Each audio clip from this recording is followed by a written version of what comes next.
Metropark. But specifically, we work out of the Wildlife Center at Penitentiary Glen. Has anyone ever been to the Penitentiary Glen? Yeah? Or maybe you've been to one of our other parks, like maybe Lake Erie Bluffs? Or maybe you've been to Farm Park? Yeah. So that's us. That's the park system we work for. And today, we have a very special presentation to talk to you about. And today, you're going to learn all about eagles. Yeah, right?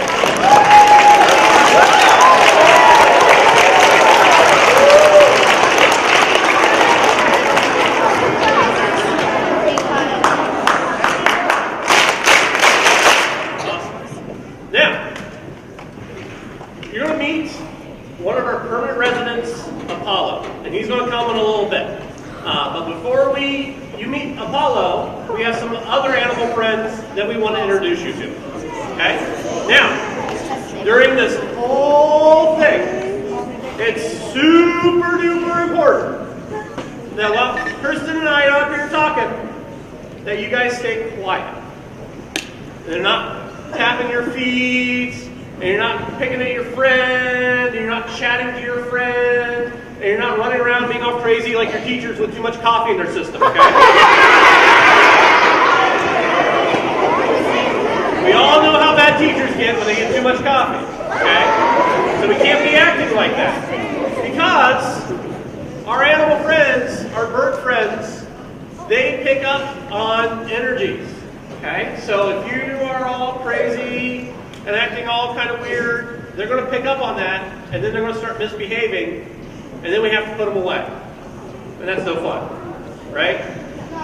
So it's important that we stay quiet, we stay calm, and all that stuff. And you're going to meet some of our other permanent residents. Then we're going to learn about Apollo and his story, and then we'll bring out Apollo, okay? But Apollo right now is traveling to us. We had to wake him up this morning, and he wasn't entirely sure if he was ready to wake up or not, right? So we woke him up super early, and he was kind of like, "You're not supposed to be here right now. What are you doing here?" Right? So he was a little groggy. So he's traveling to us. So we're going to get some of our other animal friends out, and we're going to learn about them. Cool? Awesome. All right. So. All right, guys. As much as we appreciate you guys clapping your hands, you're such a good audience. When our birds are out, we definitely don't want to give them a round of applause. They're going to get a little bit nervous. So while Tim's working to get one of our first friends out to visit with, can we practice our oohs and ahs?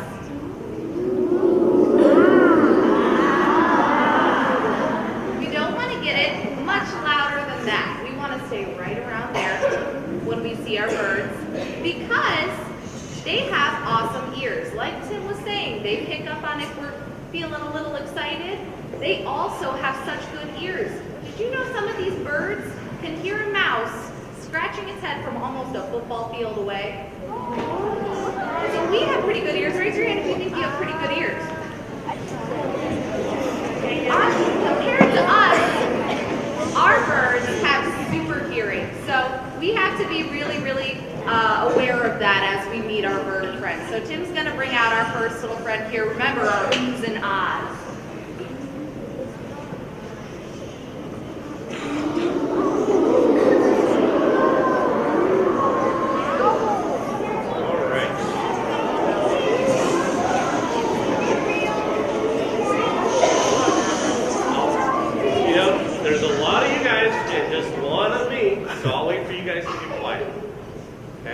So this is Rufus, and Rufus is an eastern screech owl.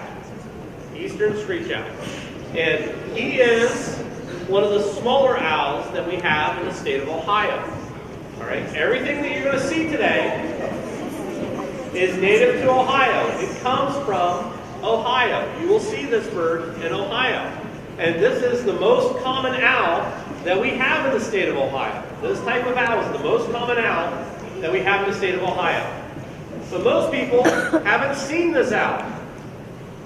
Reason for it is because one, well, Rufus is tiny, right? He's full grown. He's an adult. So all the bigger he's going to get. He's not going to get any bigger, right? So one of the reasons you don't see him is because he's tiny. The other reason is because owls are nocturnal. Excellent. Someone's been working on their vocabulary. High five, teachers. All right. So yes, they are nocturnal. That's a big, fancy scientific term that means that they are active at night. So Rufus comes out at night. That's when he comes out. That's when he wakes up. And then during the day, he sleeps all day long. Right? So while we're up right now, and we're awake, and we're happy, and we're excited, Rufus is actually like, oh, I'm really sleepy. Right? He's tired. So we actually had to wake him up to come this morning as well. Now Rufus has been with us for about 3 years. About 3 years he's been with us. And when he came in, he had an injury. And somebody brought him to us at the Wildlife Center. And we did an assessment to see what was wrong with him. And he looked for the most part okay. And we had to do a bunch of different tests and try out a bunch of different things. Because, you know, when animals come in, it's not like they tell us what happened, right? They can't talk. They don't look at us like, man, I was just flying, minding my own business, and there was this blinding light. Next thing I know, I can't fly. Right? That doesn't happen, right? So we have to guess. We have to figure it out. So Rufus was looking okay, and we were testing him out. We had him in a big cage called a flight cage, and he was eating well and doing all right. But we were watching him fly. We noticed something weird. He would never take a turn to the left. It's okay, guys. Everybody poops. Yeah. Okay. Flight 3, flight 2, flight 1, and reply. Excellent. So, it's all right. That's going to happen. If it happens, don't make a big deal about it. It's okay. Everybody poops. All right? We got wipes. We're going to clean it up. Don't worry. Okay? Now, Rufus was flying, but he would never fly to the left. He would always fly to the right. He'd make a turn to the right, but never to the left. We thought that was kind of weird. Right? So we brought him in, did some more testing, did some more assessment, and we observed him for a while longer, and again noticed that he never flew to the left. And he's got an injury in what would be his wrist, on his wing, on his left wrist. And so his muscles don't flex very well on that side. And so he can't fly nearly as well as he needs to be able to survive out there in the wild. He flies really well, but not at the level that he needs to be able to survive out there in the wild, because he can't make that left-hand turn. And if he's out there hunting, if he's out there looking for food, and that mouse, by the way, they eat mice and rodents and stuff, right? If it turned to the left, he wouldn't be able to make that turn. So it's possible that he would miss out on food, because then he'd have to make a big wide turn to the right, come back around, and then try to catch that mouse, and it might be gone, right? But also, because of Rufus's size, while he's a predator, while he eats other animals for his food, he is also a prey species. So larger owls, like great horned owls, or barred owls, or red-tailed hawks, would try to eat him. Yeah, because of his size, right? So he also has to be able to make a getaway, and to be able to get away from those bigger birds. And if he can't make that left-hand turn, he can't do that very well, right? So we offered him a job as one of our animal ambassadors, and he agreed. So he's one of our permanent residents. He's with us for the rest of his life. And screech owls in the wild live about 5, 6-ish years. In captivity with us, he's going to live 15, maybe 20 years. Right? Because he's living the good life, right? Like he's going to get a meal almost every day. He gets all of his medical care taken care of. He doesn't have to worry about competition for other food. He doesn't have to worry about other owls trying to eat him or anything like that. So he's going to live a lot longer because he's living that good life, right? Now, some other things about screech owls. A lot of people think that these up here are Rufus's ears. Those are not his ears. I know, right? Shocker. His ears are actually located on the side of his head underneath his feathers, right? These up here are just feathers. They're called feather tufts. And they're to make him look kind of more impressive, a little more intimidating, a little scary, right? I just think it makes him look cute, right? Yeah. So those are just feathers up there. That's all that is. His ears are located underneath his feathers. He doesn't have like floppy things on the side of his head like we do, right? We got these floppy things. His ears, just if I were to show them to you, and I can't, because like if I touch Rufus, like he'll bite me, and then there's bleeding, then I start crying, and then I have to do paperwork, and I don't like to do paperwork. So they just look like holes in the side of his head.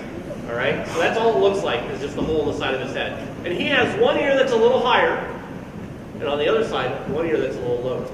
That's called asymmetric hearing. That allows him to zone in on where the sound is coming from. He has excellent, excellent hearing, like Kirsten was saying. He can hear a mouse scurrying underneath the leaves from half the distance of a football field. Whoa, right? Sometimes I have a hard enough time hearing the TV, but Rufus here can hear a mouse scurrying underneath the leaves from half the distance of a football field. Which is pretty amazing. And at night, he has really good eyesight. He has really, really good eyesight at night. So his eyes are really, really big. Now the other thing about owls, a lot of people ask, like, can't owls turn their heads all the way around in a complete circle? No, because then their heads would pop off. But he can turn his head 270 degrees. Okay, 270 degrees. What that means is if he's looking straight ahead, he can turn his head all the way to the right, past his shoulder, and see his back. Whoa. Right? Can you see your back?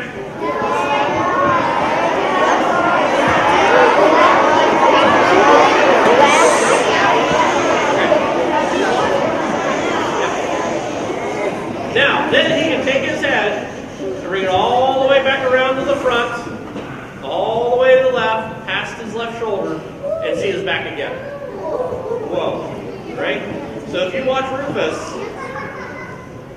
he can do that. Look how far he can turn his head.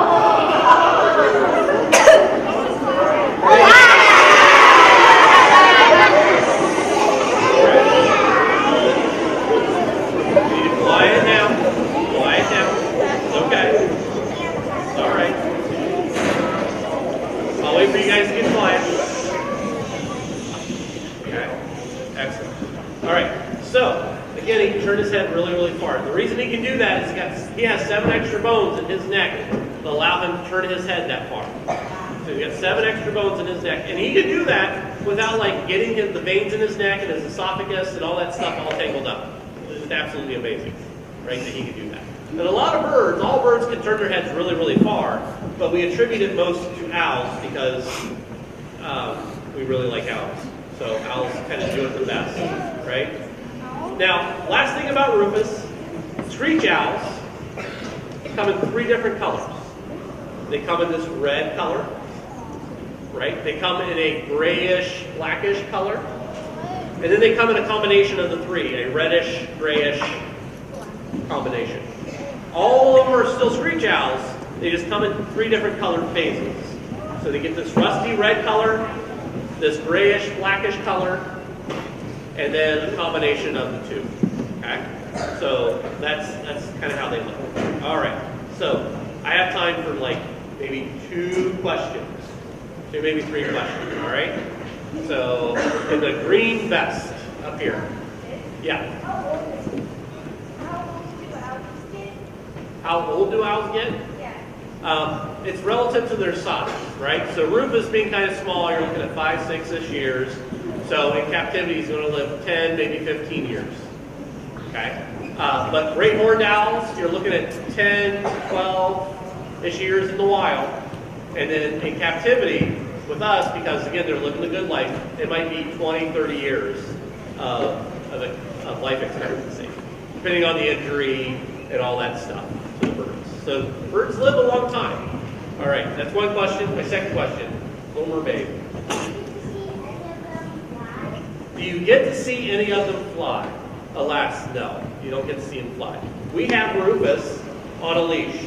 So if you look at my glove, you'll see this leash on here, and it's connected to what's called jesses, and those are attached to his ankles.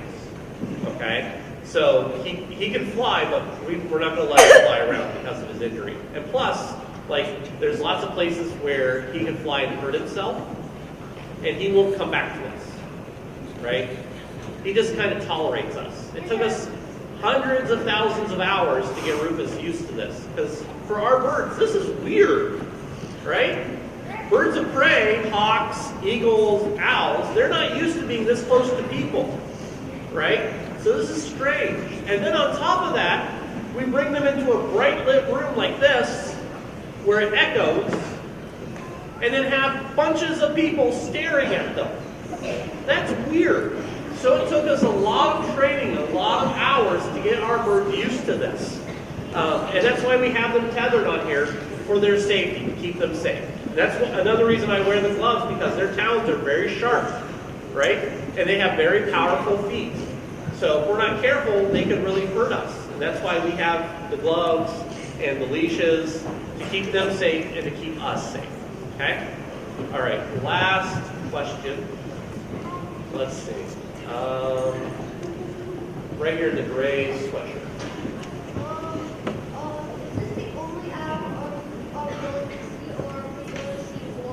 This is the only owl that you're going to see today. All right, so I'm going to go ahead and put Rufus back, and we will get our next bird.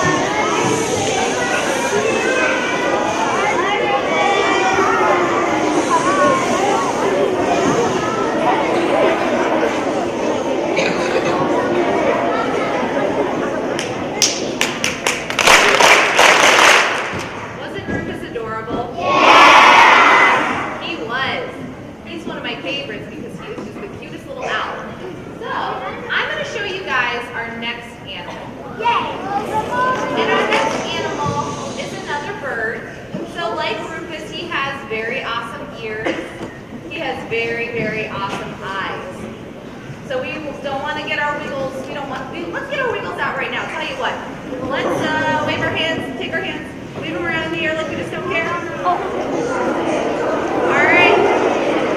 And let's see little birds, let's flap our wings real quick. And let's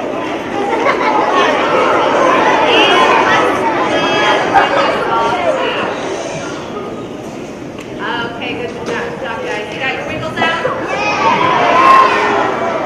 So if we do that while the birds are out, they're going to get really, really nervous because they can see all kinds of crazy stuff. They've got really awesome eyes, way better than us, especially those of us who wear glasses. They also, again, have those really awesome ears. So just like you guys were so good for Rufus, we want to be really good for our next bird, especially because he's a bigger bird. He's actually a lot bigger than Rufus. He's a little closer to Apollo, the eagle's size than he is to an owl's size. So we want to make sure, the bigger the bird, the bigger the chicken. I like to say he's a little bit nervous. So we want to be just as good for our next guest as we were for Rufus. So you guys ready? As person is pulling out our next animal friends, he's most likely also going to go to the bathroom here. Okay? So he's a lot more nervous, so please do not make the laughing and the giggles and all that stuff, because that might affect him, okay? So it's going to scare him a little bit. So please try not to do that, okay? As soon as I take him out of this box, he's probably going to go. And they go every 5 to 7 minutes. Did you know that? No. Isn't that crazy? So if they're going every 5 to 7 minutes, chances are you're going to see some poop. And it's okay. It's just part of what a hawk's life is, because hawks got to eat, hawks got to poop. But I gave away the surprise. All right, ready, guys? Remember, who's in Oz?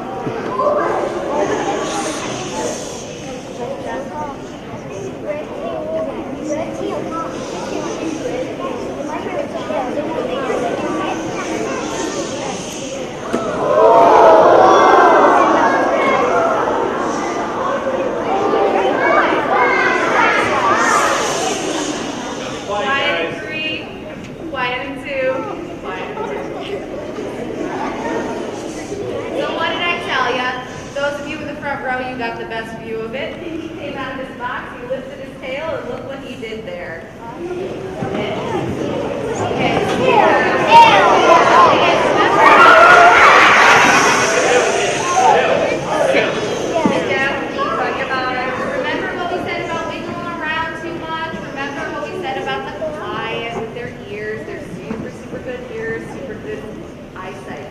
See how he's moving his head around? He's kind of looking at every single one of you and taking in the whole scene. Now, he's got those awesome eyes. He can focus on 3 different things at a time. So if we can focus on maybe, one spot on the wall or one person's face or maybe one little thing over there, he can focus on that Blue Street Pride sign, he can focus on the basketball hoop and one of your faces at the same time because his eyes are that good. Now, enough about his eyes for now. This is Oliver. And Oliver is a red-tailed hawk. Where do you guys think Oliver gets his name? He's got a red tail. So Oliver has this awesome red tail with these beautiful red feathers. And that's why when people first came to America, they decided to name this bird a red-tailed hawk. Go figure. And Oliver came to our wildlife center quite a while ago. He came all the way back in 2009 to our wildlife center with an injury. Every animal that comes to our wildlife center has an injury, and some are pretty bad. Now raise your hand if you've ever seen a red-tailed hawk before. Believe it or not,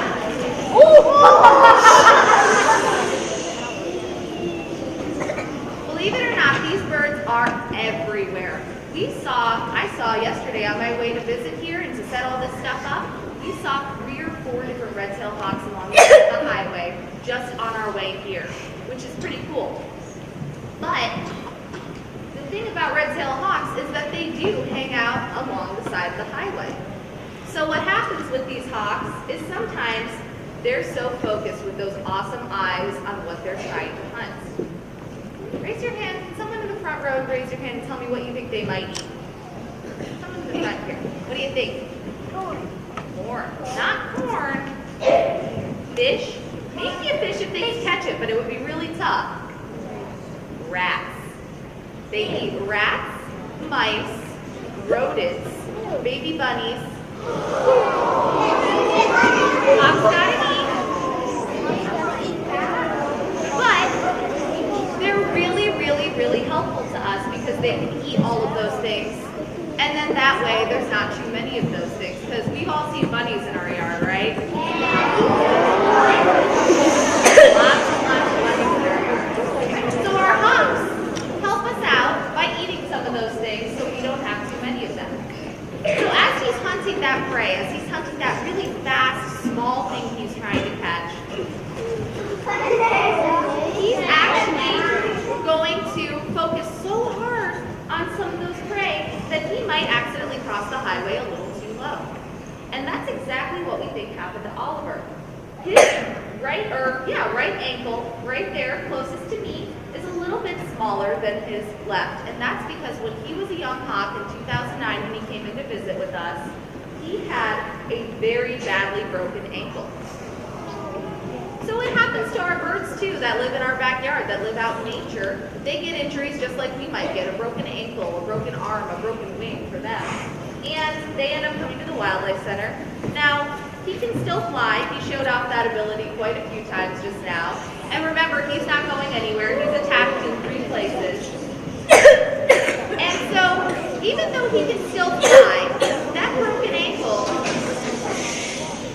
I think we might have a visitor behind us. I think he might have just arrived. But let's look at Oliver for just a few more minutes and then we'll get to our next guy.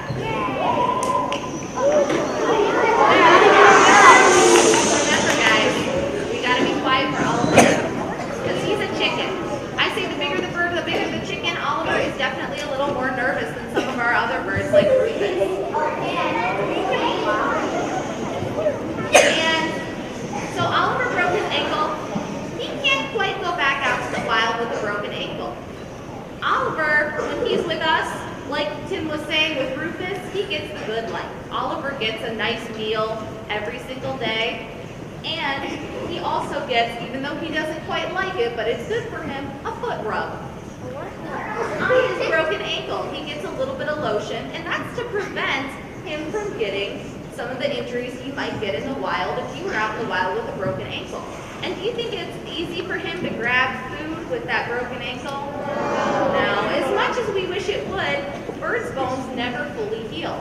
And that's because birds have hollow bones.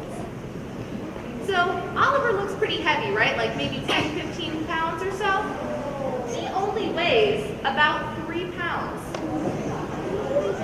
A little under even. So he's not very heavy at all. And that's because Oliver, like many other birds, is mostly feathers and hollow bones. So his bones on the inside, I like to call it kind of like a bendy straw. And so when he has those, when a bone like that breaks, it's really, really tough to heal. So that's why at the Wildlife Center, when you come to visit us, we have mostly birds and big birds like Oliver, because it takes a lot for those bones to heal when they break. So Oliver didn't quite look both ways before crossing the street, because he was so focused in on what he was hunting, and we think he might have accidentally gotten hit in the ankle by a car. But he was really lucky, because it was only his ankle. So he's able to live, again, the good life with us. It's really, really cool for him. Now, he can fly just fine. He actually gets to go exercise in a big cage all the time and test out those flight muscles, and he's a really good flyer. You guys saw that. But remember, keep an eye out for these guys, because we see them all the time around here in Ohio. They hang out along the side of the highway. So next time you're in the car with your parents, take a look up onto those telephone poles. That's where these things like to hang out. It's a nice wide open space. They can use those awesome, awesome eyes to focus on what they're trying to find. And they look for their food, which is what? Mice, rats, rodents, small mammals. So the things that you don't want crawling into your house, like a mouse. He takes care of for you. So pretty good job for a hawk. I can take 3 questions for Oliver, just like we did for Rufus. 3 questions for Oliver. You saw a hawk before? All right, in the palm tree shirt, right there. How old is he? Well, good question. Red-tailed hawks don't get their red tail for the first 2 years of their life. So for the first 2 years of this hawk's life, he didn't have a red tail, he had a tail that had stripes on it. So once they get to be about 3 years old, they get their red feathers in, their tail feathers. And so when he came into our Wildlife Center back in 2009, he still had a striped tail.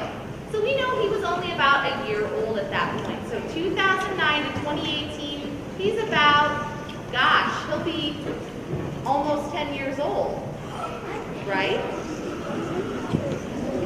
So he's been with us for a while. When he flies, he gets a little nervous, so we'll have to wrap it up pretty soon. He's been with us a little while, and he can live to be about 20 years old in captivity with us. So pretty good long life for a hawk. I'll take one more question for Oliver. Let's see. In the green, up there. How many red-tailed hawks do you have? How many red-tailed hawks do we have at the Wildlife Center? Right now, it's just Oliver, so he's the only one, which is pretty good, fine by Oliver. Animals don't always like to live together in groups. Hawks are kind of spend a lot of time on their own, like Oliver, so it's pretty good for him to be the only hawk there, and he enjoys that. So yeah, sometimes hawks are solitary, and that means that they spend most of their time hunting alone, because this bird, he loves to eat. That's why we named him Oliver. Has anyone ever seen the story Oliver Twist? That's a pretty old story. But what Oliver wanted to do was always eat. So we named this bird after a character from a book who always wanted to eat, because this bird loves to eat. It's a pretty good thing for Oliver to get his mice every day, because it makes him really happy. All right. So we're going to get ready to say goodbye to Oliver, and we're going to see him. Good job, guys. We're going to meet our next guest, Apollo. So I'm going to turn it over to Marilyn, and she's going to talk a little bit about all he is with you guys.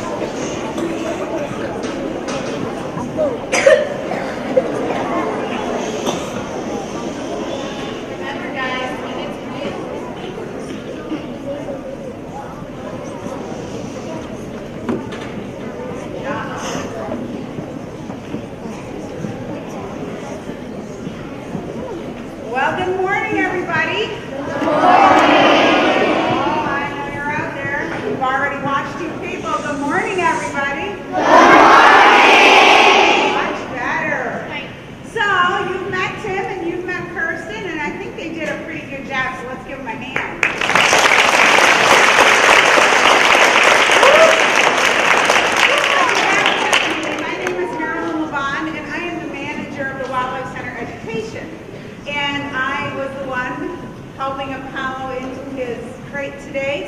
me to come and visit all of you. And you've met a little owl, and you've met a fairly large hawk, and these are all birds of prey, right? You haven't met the eagle. So let's think about the owl and the hawk for a minute, and think about the similarities that an eagle might have. What do you think an eagle has in common with those two birds? Way in the back up there in the green shirt. Yell it real loud. They mostly eat the same food. They eat the same food. Yeah, they can. You know that little owl likes fish, huh? And so the hawk's more into like mammals, but that's okay. All right, what about believing yourself? They have very sharp eyes. They have very sharp eyes. They can see really far away. That's pretty good. For us to see far away, we have to use binoculars, right? But for them, they don't have to use binoculars. Okay, let's see. Give me one more. How about the white shirt right here? They both have good hearing. They both have good hearing. Well, the owl has the best hearing. The hawk and the eagle don't depend on their hearing too much, but they have pretty good hearing. Okay, we're going to see a little PowerPoint about Apollo before he comes out. And then we're going to set up some fancy stuff for him. We're going to bring him out, and I'm going to handle him while either Tim or Kirsten tells you all about eagles in general. So, this is Apollo's door.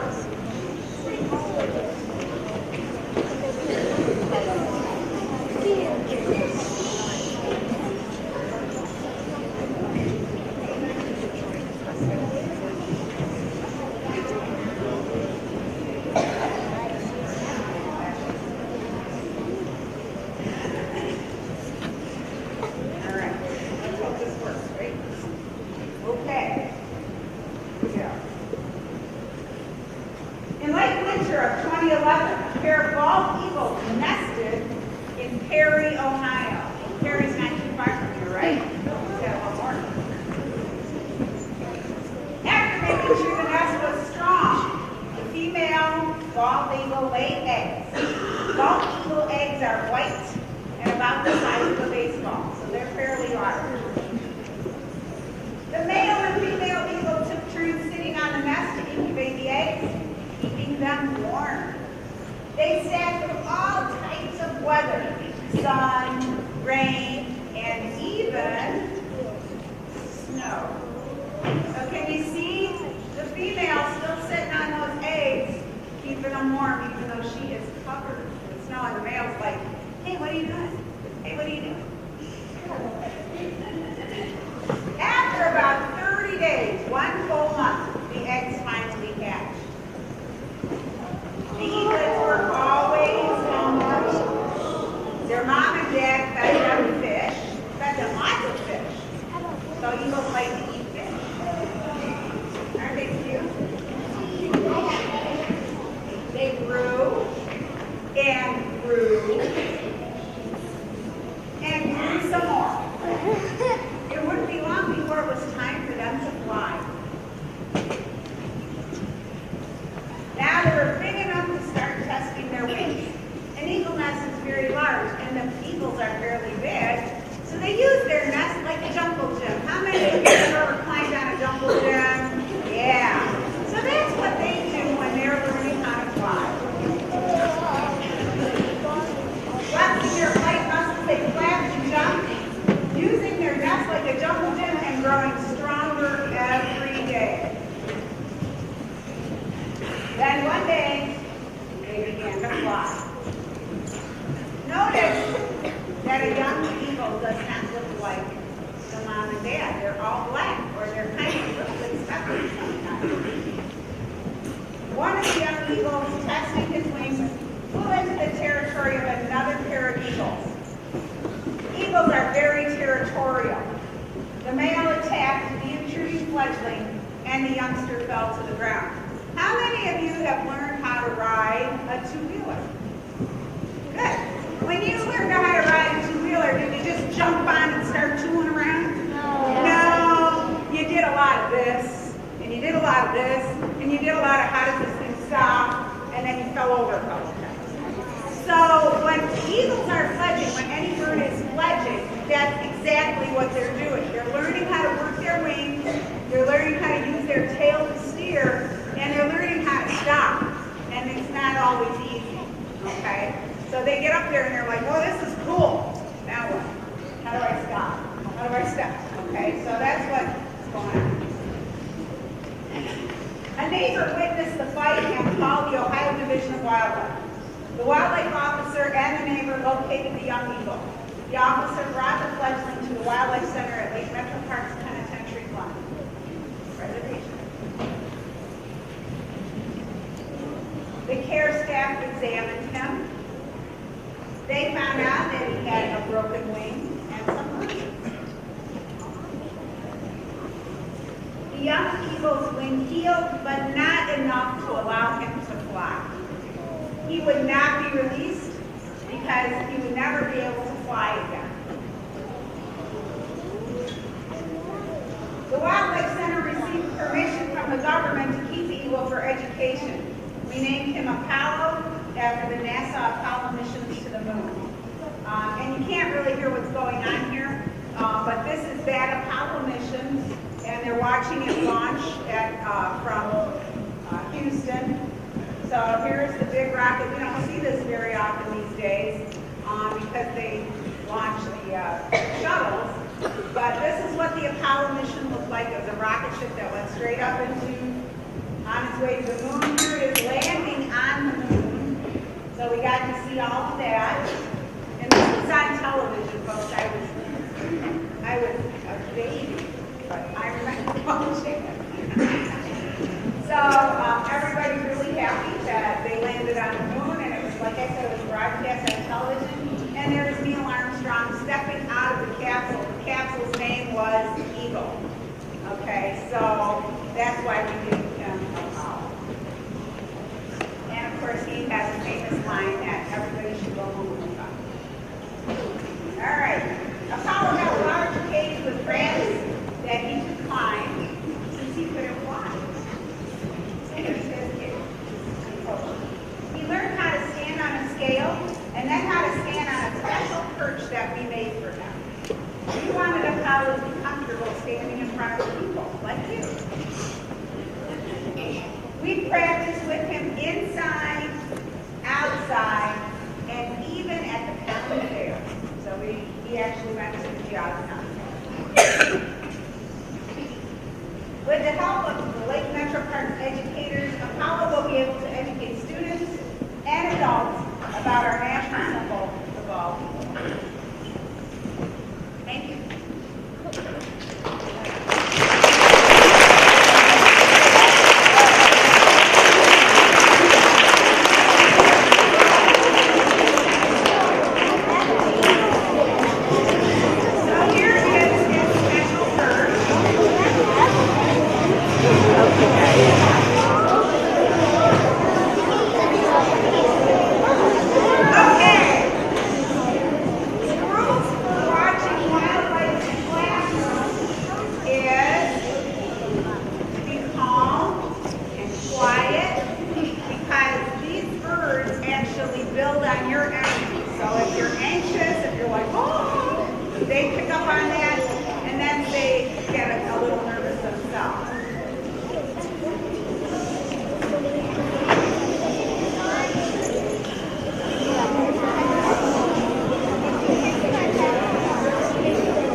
And this is still all new to him. Every place he goes to, like this gym, is totally new to him. This is his first time visiting. So we want to keep him nice and calm by being nice and calm ourselves. You guys got it? Yeah. Give me your thumbs up. Okay. I've got food pouch. It's in the car, so Tim went to go get that. So I'll talk a little bit about his training before before he comes out. So you've seen Tim and Kirsten wear fairly large gloves, right? This one is a little bigger, don't you think? Yeah. It is huge. Most of the gloves that we wear are made from leather that come from cows. But when we deal with an eagle, he's got a bigger foot. So when you watch a cow come out, take a look at his feet. They're the size of my hand. So when we handle him, we have to have enough protection that he won't hurt us. Now, he wouldn't hurt me purposely, but just stepping on me or something like that could actually give me a scratch. And one more. So what's going to happen is Marilyn here is going to work with Apollo, and she's going to be focusing totally on him, because every time we work with him, she has to focus really on him because he's still learning, like we said, and she's going to be feeding him some little tiny pieces of fish, which happens to be his favorite food. It happens to be Eagle's favorite foods. And so I'm going to do the talking. We're going to talk a little bit about eagles. We'll take questions and all that, just like we did before. But Marilyn's going to be walking around with all this equipment, all those pieces of fish she's loading into that little pocket. And she's going to be feeding him because he loves to work for food. So we trained Apollo, much like a lot of people train their dogs. Okay, so when your dog does something good, you give him a treat, right? Like you say sit, the dog sits, you go great, give him a treat. And you say lay down, you say lie down, he goes down, and you go good, and you give him a treat. So that's very similar. That's a very similar way to how we train him. He doesn't understand English, but he can understand the sound. So when we say target, we want him to stand on his target perch. When we say kennel, we want him to go into his kennel. Okay? So he knows those two words from the sound. And when he even looked at his target when he first started, we gave him a treat. If he took a step toward it, we gave him a treat. So that's how we got, progressively, how we got him to do his job. So now, what you're going to see is a series of steps. Little steps, about 1,000 of them. What's going to look like one big movement took us a very long time to do.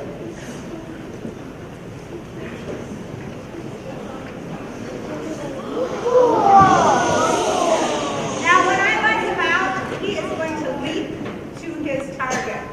When he leaps, he is not going to go anywhere but onto the table, no screaming. You can ooh and you can ah, but you cannot scream. So let's practice and going on a count of 3. 1, 2, 3. Very good. Excellent.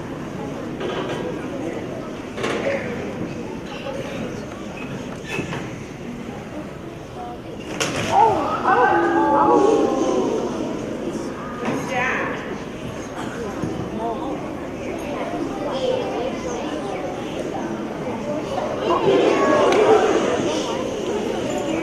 At least we were ready for it. With Oliver, he gave us a good show. Good job. Didn't Apollo do a really good job, right? So Apollo is a bald eagle. And so his favorite treat, like he said, is those little pieces of fish that he gets. And remember, those feet of his are as big as our hands, as an adult's hands. So really, really big. He's going to use those feet to catch his fish. So if you ever get to see an eagle hunting, which I bet you will, because on our way over here yesterday, we saw 2 bald eagles. And they love to hang around the rivers. Why do you think they might want to hang around the river? Right here. Because they can catch fish. They are awesome fisher birds. So with those big, giant feet, with those big, giant, long-looking things again, what do we call those again? Talons. Very good. With those talons, he's going to scoop down into that river very quickly and try and catch that slippery, big fish. So his favorite food is fish. Now, he doesn't only like to eat fish. And remember, what makes eagles really, really special? What makes them so special, especially here in America? They have a white head, that's true. That makes them special. Not many birds have a white head. They're the main bird.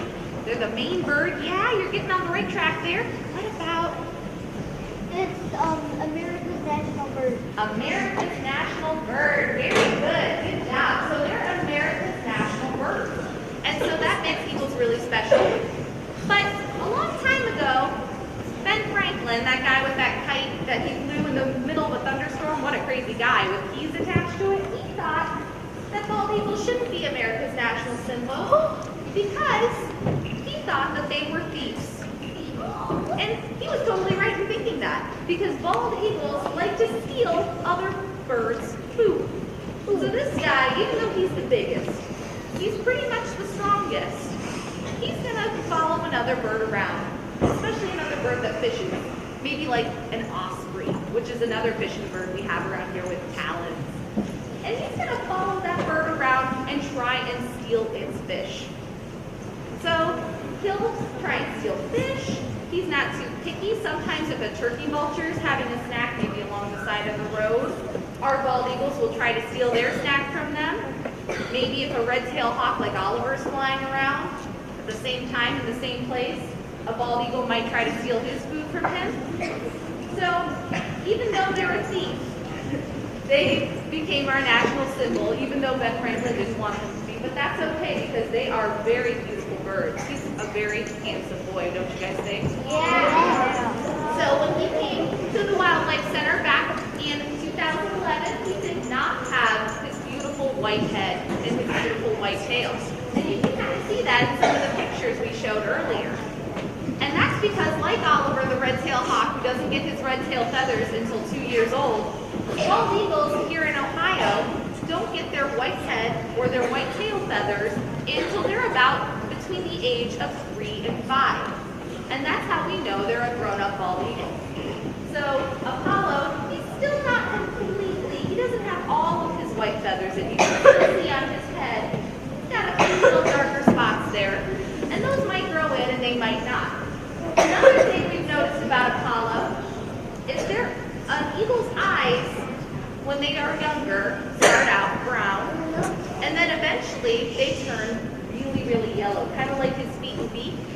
And so he's still got a little bit of brown in his eyes. His eyes get lighter every single year that we have him at our wildlife center. So remember, he had a broken wing, so Apollo can't fly anymore. But that's the best thing an eagle can do out in the wild. They have a 6 to 8 foot wingspan. So very, very wide, wider than my arms even a little bit. And they can actually fly for long periods of time by catching something up in the air called a thermal. So if anyone ever saw Finding Nemo with the current, the East Australian current, the EAC, and how all those turtles were kind of floating along that East Australian current, yeah? Our bald eagles and other birds of prey that have those really, really big wings, they go up really high up in the sky and they catch kind of an air current called a thermal. And they can fly over really long distances and it kind of carries them around. So they don't have to flap quite as much. That's where we get that term soaring eagle. So they kind of just drift along with their wings, their huge wings out. Another really cool thing they can do with their wings. Oh, look at him doing that. That's pretty cool. So he's kind of eating that fish. He's eating a fish like you would see them eat in the wild. He uses his talons to kind of hold it into place or to catch it if you were out in the wild. And then he kind of eats with his beak. So they don't really go with their beak first. It's always feet first with eagles, and that's another reason they have those awesome big feet. So not only can they fly really well with those 6 to 8 foot big wings, they can actually swim. Did you guys know that an eagle can swim?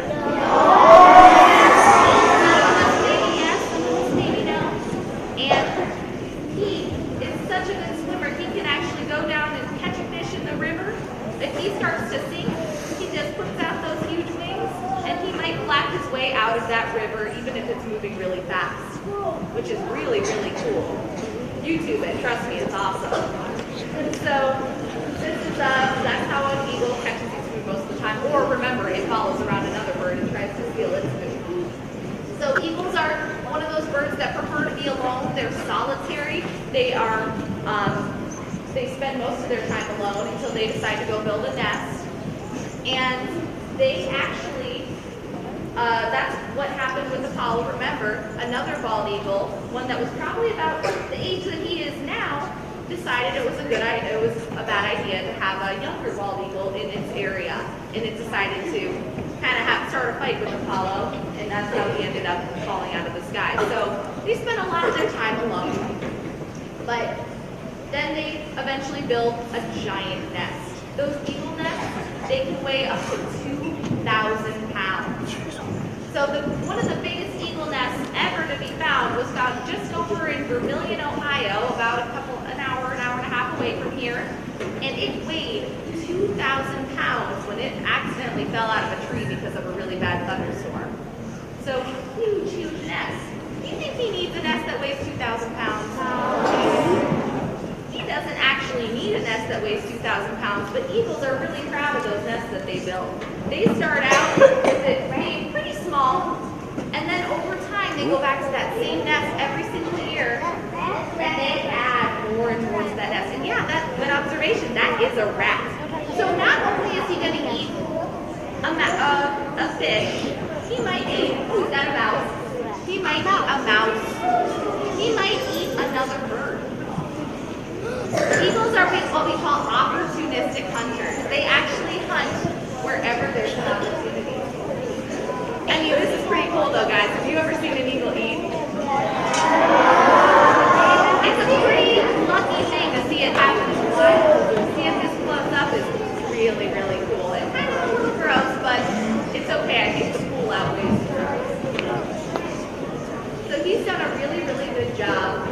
Sometimes Apollo doesn't like to face the audience like he's doing now. Sometimes he actually turns around and shows off his tail. But right now, he's faced us this entire time, which is a really good thing for him. Really, really good. And he's about ready to go back to his kennel, so we can watch him do that, and then after that, I'll take a few questions for bald eagles.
When birds stand on our glove, if they choose to jump off, like you saw Oliver do a they have to be able to jump back to the glove, and he can't do that. So when we started training him, we figured a fixed perch would be his best bet, and he's done that very well. I think we are on time. Yeah, it's back up. Okay. Okay. So we should probably separate. All right. Thank you. This was awesome. And you guys, if you can come back here, you have about a 30-minute window that you'll rotate in here. So to make sure we don't fall behind, we're going to quickly and quietly go back to class. Mrs. Kowalski and Ms. Doyle.